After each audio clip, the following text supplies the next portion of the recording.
It is better to be feared than loved if you cannot be both.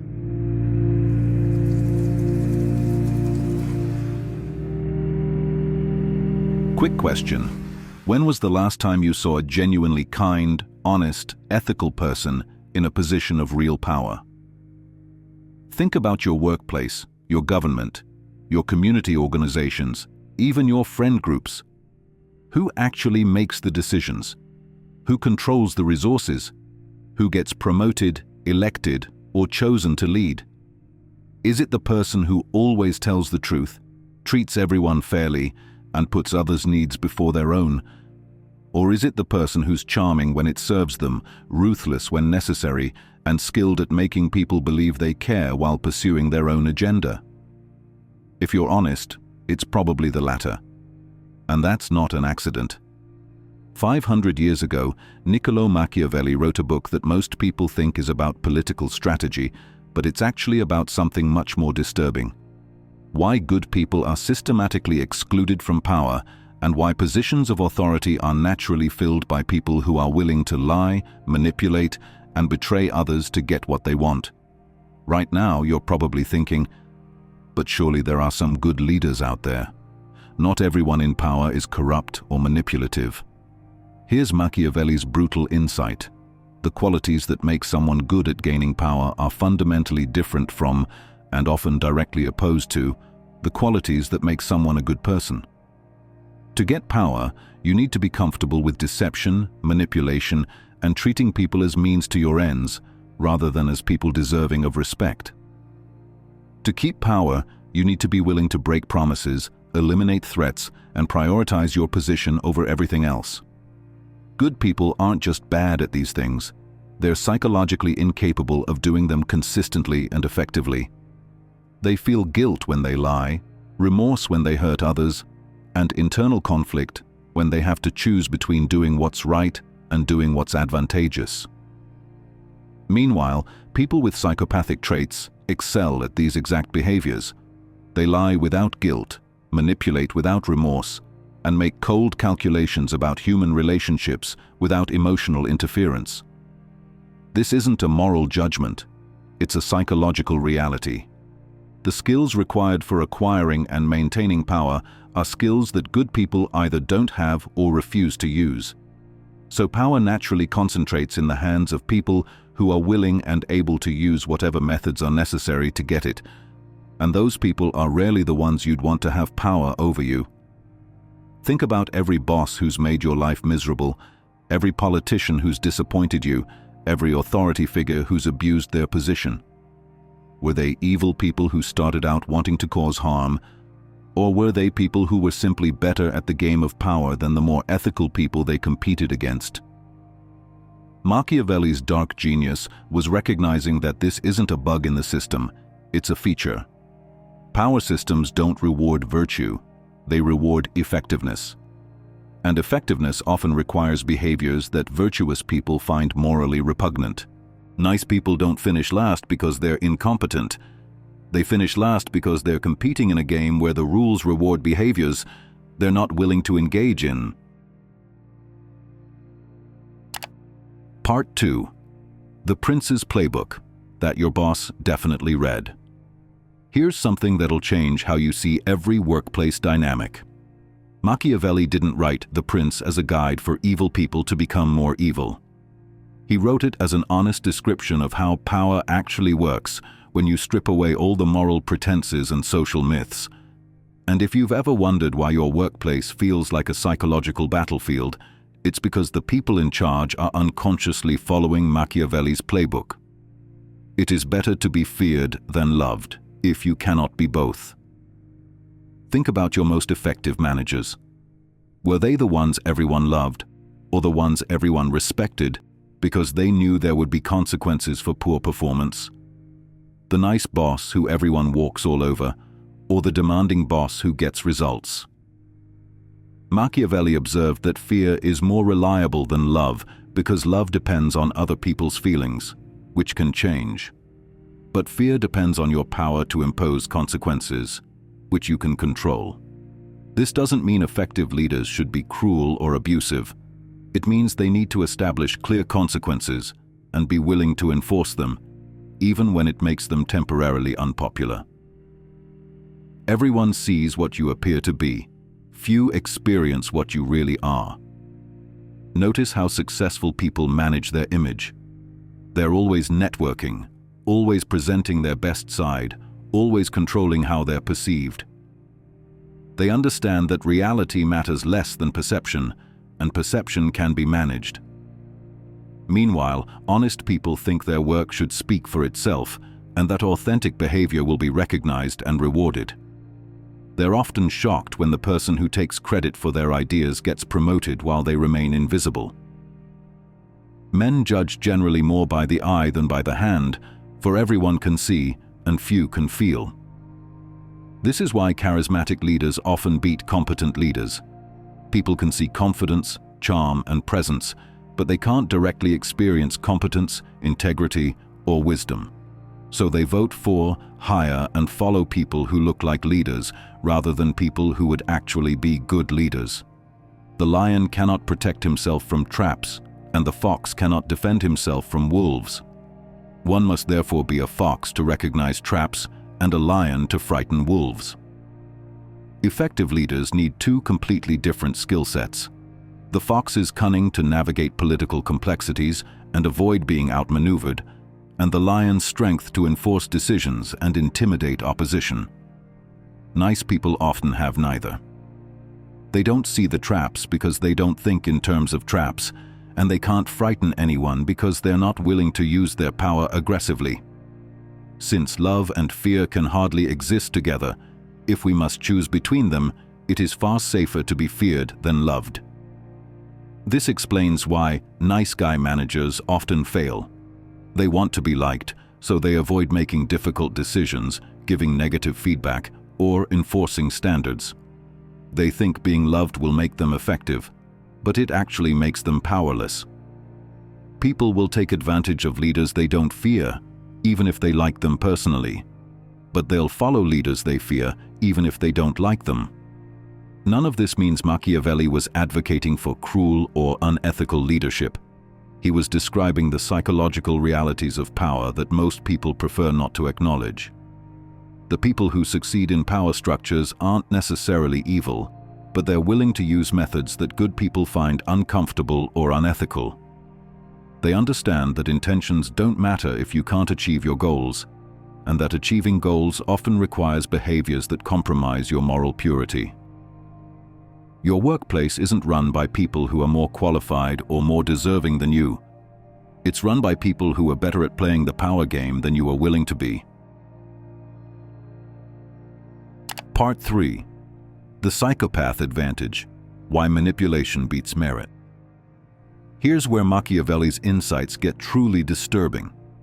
The personality traits that make someone successful in gaining power are remarkably similar to the traits that define psychopathy. Psychopaths aren't necessarily violent criminals. Many of them are highly successful in business, politics, and other competitive fields. They have several advantages that make them naturally suited for acquiring and wielding power. They don't feel guilt or remorse for manipulating others. While you're struggling with the ethics of taking credit for a colleague's idea or throwing someone under the bus to save yourself, they're doing these things automatically, without any internal conflict. They're naturally charming and persuasive. Psychopaths are often described as charismatic because they're skilled at reading people and telling them exactly what they want to hear. They don't have authentic emotions getting in the way of their social performance. They make decisions based on pure self-interest without emotional interference. While you're considering how your choices will affect others, worrying about fairness, or feeling conflicted about competing interests, they're calculating the most advantageous move without psychological static. They're comfortable with deception and see it as a tool rather than a moral failing. They lie when it's useful, tell the truth when it's advantageous, and feel no internal inconsistency between their public image and private behavior. They don't form genuine emotional attachments that could compromise their strategic thinking. Their relationships are instrumental. They maintain connections that serve their purposes and discard those that don't. These traits are obviously problematic from a moral perspective, but they're incredibly effective from a power acquisition perspective. In competitive environments, psychopathic traits provide significant advantages over normal human psychology. Think about your most successful colleagues, politicians you've observed, or authority figures you've encountered. How many of them displayed some of these characteristics? The charming boss who seems to care about you personally, but makes decisions that harm you without hesitation. The politician who gives inspiring speeches about serving others while obviously serving themselves. The colleague who's friendly to your face but undermines you behind your back. These people aren't necessarily full psychopaths, but they're using psychopathic strategies because those strategies work in power-focused environments. Meanwhile, people with normal empathy, genuine emotions, and authentic moral concerns are psychologically handicapped in these competitive contexts. Their humanity makes them worse at the game of power. You feel bad when you have to fire someone, which makes you hesitate and delay difficult personnel decisions. They feel nothing, which makes them more decisive and effective at managing people. You worry about whether your actions are fair to everyone involved, which makes your decision-making slow and complex. They focus only on outcomes that benefit them, which makes their choices faster and clearer. You maintain relationships based on genuine care and mutual respect, which makes you vulnerable to betrayal and manipulation. They maintain relationships based on strategic value, which makes them harder to manipulate and more willing to sacrifice relationships for advantage. This isn't to say that psychopathic traits are good or that you should try to become more psychopathic. It's to explain why the people who end up in power are often not the people you'd choose to have power if you were making the decision based on character and competence. The system doesn't select for the best people, it selects for the people who are best at navigating the system. And the people who are best at navigating power systems often have personality traits that make them unsuitable for wielding power responsibly. Part 4. The Loyalty Trap: How Good People Get Eliminated. Here's a Machiavellian insight that explains why you keep getting passed over for promotions. Loyalty is a liability when you're dealing with people who don't value loyalty, and good people consistently overestimate how much their loyalty is worth to the people above them. Machiavelli wrote, "Men are so simple and so ready to obey present necessities that the deceiver will never lack victims among the deceived."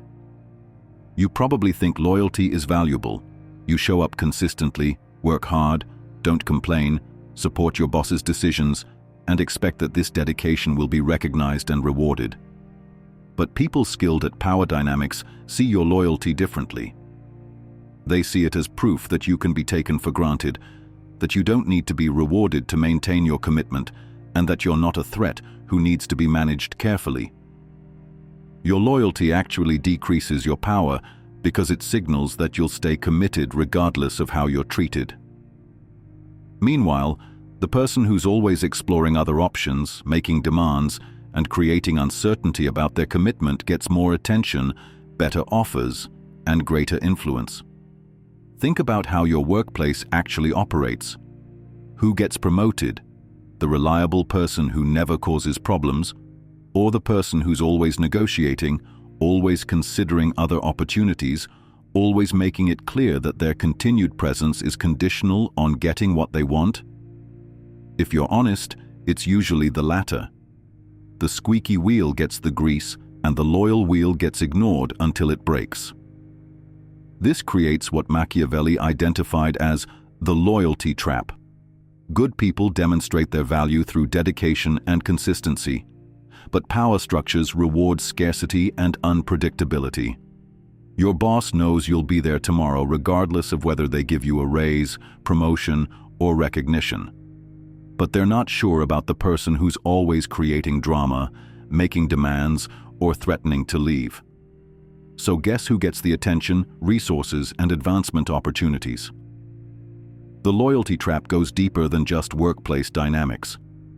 It explains why good people often end up in subordinate roles across all areas of life. In relationships, The person who's completely committed and predictable often gets taken for granted, while the person who maintains some distance and uncertainty gets pursued and prioritized. In social groups, the person who's always available and supportive often becomes invisible, while the person who's selective about their involvement gets treated as more valuable and interesting. In negotiations, the person who signals their commitment to reaching an agreement gets worse terms than the person who's willing to walk away. Machiavelli understood that power is relational. It depends on what alternatives people think you have.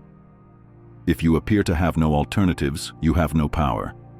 If you appear to have many alternatives, you have significant power, regardless of whether those alternatives are real. Good people often eliminate their own power by demonstrating excessive loyalty, commitment, and predictability. They think these qualities make them valuable, but they actually make them weak in competitive situations. The solution isn't to become disloyal or unreliable. It's to understand that loyalty should be earned and reciprocated, not given unconditionally to people who don't value it. Effective people maintain their ability to choose. They're loyal when loyalty is rewarded, but they're willing to withdraw that loyalty when it's being exploited. They understand that the threat of losing something is often more powerful than the promise of gaining something, and they're willing to use that psychological reality to their advantage. This doesn't make them bad people. It makes them people who understand how power actually works instead of how they wish it worked. Part 5. The Morality Handicap: Why Ethics Are a Luxury You Can't Afford. Here's Machiavelli's most controversial insight. In competitive situations, moral behavior is often strategically disadvantageous, and people who insist on maintaining ethical standards will consistently lose to people who are willing to bend or break those standards when necessary. This doesn't mean morality is worthless or that you should abandon your ethical principles. It means that ethical behavior comes with real costs in power-focused environments, and most people dramatically underestimate those costs. Think about the last time you had to compete for something important: a job, a promotion, a relationship, a business opportunity. Did you win by being the most qualified, most deserving candidate?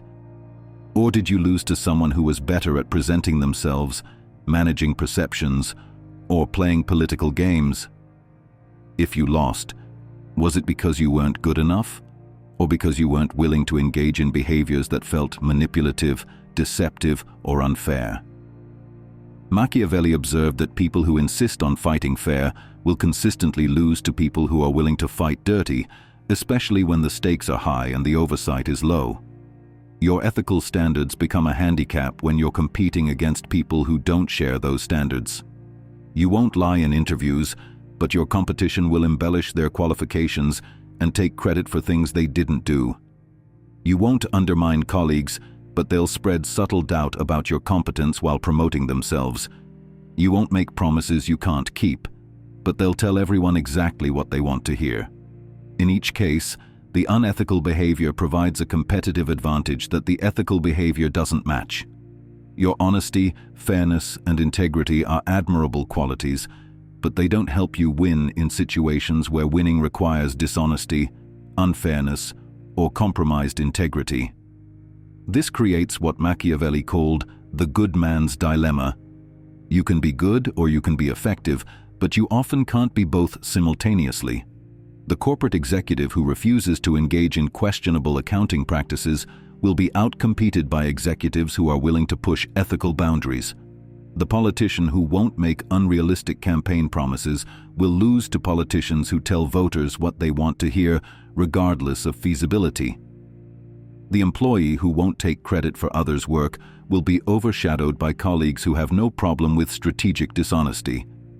Machiavelli wasn't celebrating this reality, he was documenting it. He recognized that positions of power naturally select for people who are willing to do whatever is necessary to acquire and maintain that power.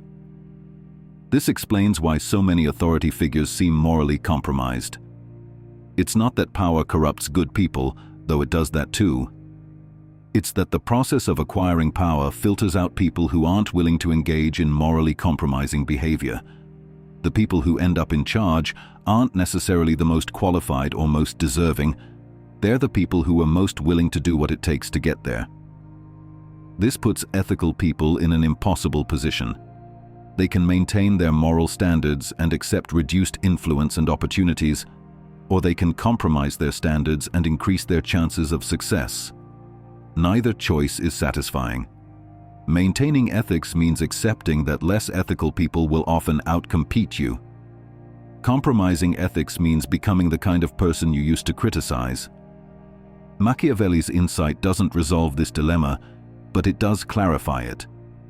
Understanding that ethical behavior has competitive costs allows you to make more conscious choices about when those costs are worth paying. Sometimes maintaining your integrity is more important than winning.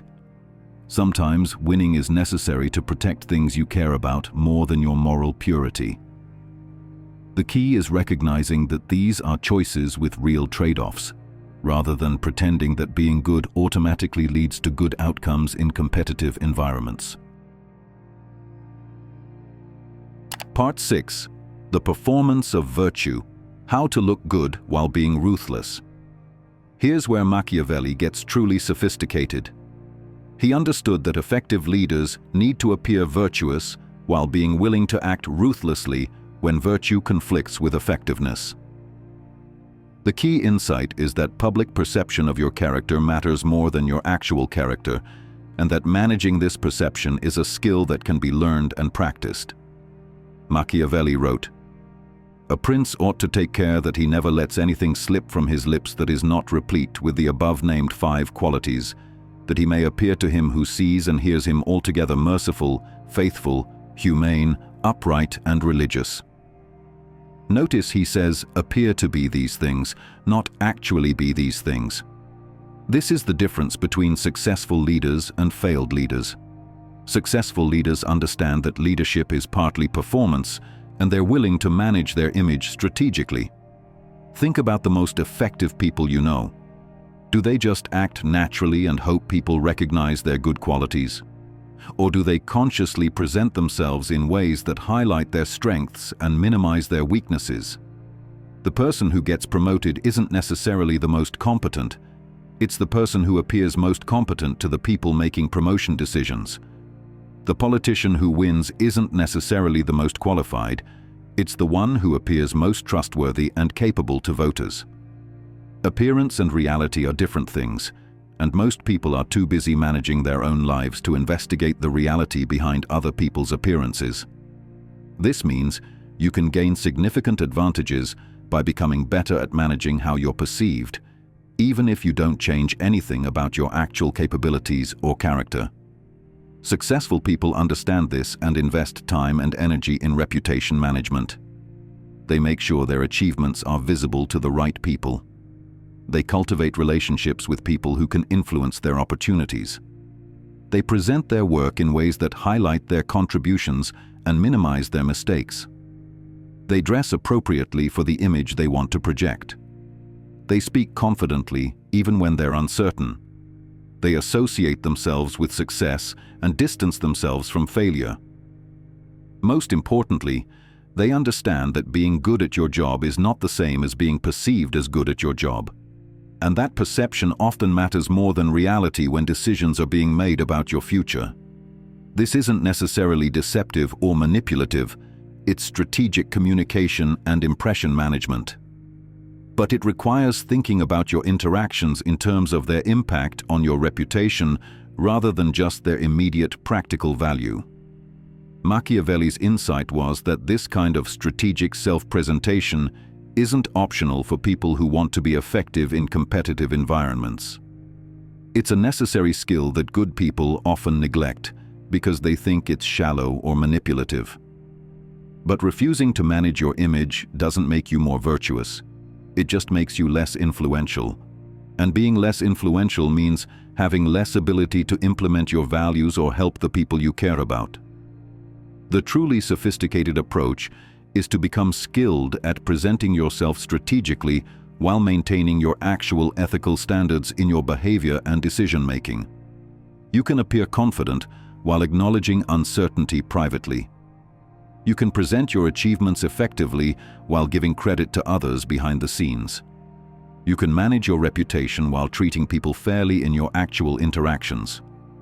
The performance of virtue isn't about being fake. It's about understanding that communication is always strategic, and that you can choose to be strategic in ways that serve good purposes, rather than letting other people be strategic in ways that serve their purposes at your expense. Part 7. The Prince's Paradox: Why Power Requires Powerlessness. After all this analysis of manipulation, competition, and strategic behavior, here's Machiavelli's ultimate insight. The people best suited to wield power responsibly are often the people least likely to seek it, while the people most likely to gain power are often least suited to use it well. This creates what we might call the Prince's Paradox, a systematic mismatch between the skills required to gain power and the skills required to use power wisely. Getting power requires ambition, manipulation, strategic thinking, and the willingness to prioritize your own advancement over other considerations. Using power well requires empathy, wisdom, long-term thinking, and the willingness to sacrifice your own interests for the greater good. These are not just different skill sets. They're often contradictory psychological orientations. The person who's ruthless enough to eliminate all competition on their way to the top probably won't suddenly become collaborative and considerate once they're in charge. The person who's willing to lie and manipulate to gain authority probably won't suddenly become honest and transparent when wielding that authority. Meanwhile, the person who would actually use power wisely, who would consider multiple perspectives, make decisions based on principles rather than personal benefit, and genuinely serve others' interests, is probably too ethical to engage in the behaviors necessary to acquire power in the first place. This explains why so many institutions are led by people who seem unsuited for leadership. It's not an accident or a failure of the selection process. It's an inevitable result of a selection process that rewards power-seeking behavior rather than leadership capability. Think about your own relationship with power and authority. If you're a genuinely good person, you probably don't spend much time scheming about how to gain influence over others. You're probably focused on doing good work, helping people, and living according to your values. But that means you're not competing effectively against people who are focused primarily on gaining power and influence. They're networking while you're working. They're managing impressions while you're managing tasks. They're playing political games while you're trying to be productive. By the time you realize that power matters for implementing your values and helping the people you care about, the positions of power have already been claimed by people who prioritized gaining power over being worthy of it. This is Machiavelli's deepest insight. Power systems don't naturally select for wisdom, competence, or virtue. They select for the ability to acquire power. And those are very different qualifications. So what can good people do with this understanding? First, recognize that avoiding power doesn't make you more virtuous. It just makes you less influential. If you care about making the world better, you need some degree of power to implement positive changes. Refusing to compete for influence means leaving that influence to people who might not share your values. Second, understand that acquiring power and using power ethically are separate challenges that require different strategies. You might need to be more strategic, competitive, and politically aware to gain influence, while maintaining your ethical standards in how you use that influence once you have it.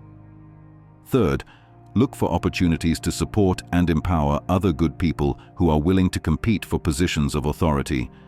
If you're not going to seek power yourself, you can at least help ensure that some of the people who do seek power are people you'd want to see in positions of authority. Finally, accept that in a world where power matters, being good isn't enough. You also need to be effective. This doesn't mean compromising your fundamental values, but it does mean becoming more sophisticated about strategy, influence, and competition. The goal isn't to become Machiavellian in the sense of being manipulative and ruthless. It's to become Machiavellian in the sense of understanding how power actually works and being strategic about pursuing and wielding influence in service of good purposes. Nice people don't have to finish last, but they do need to understand the game they're playing and develop the skills necessary to compete effectively against people who are less constrained by ethical considerations. If this exploration of power dynamics has disturbed your assumptions about merit and fairness, that's exactly the point. The world doesn't work the way we wish it worked, and pretending otherwise just ensures that power remains concentrated in the hands of people who understand its realities better than we do. Next week, we're diving into Freud's unconscious mind and how your childhood trauma is still controlling your adult relationships, career choices, and self-destructive patterns. Subscribe now, because understanding your psychological programming might be the key to finally breaking free from patterns that have been running your life since before you could walk.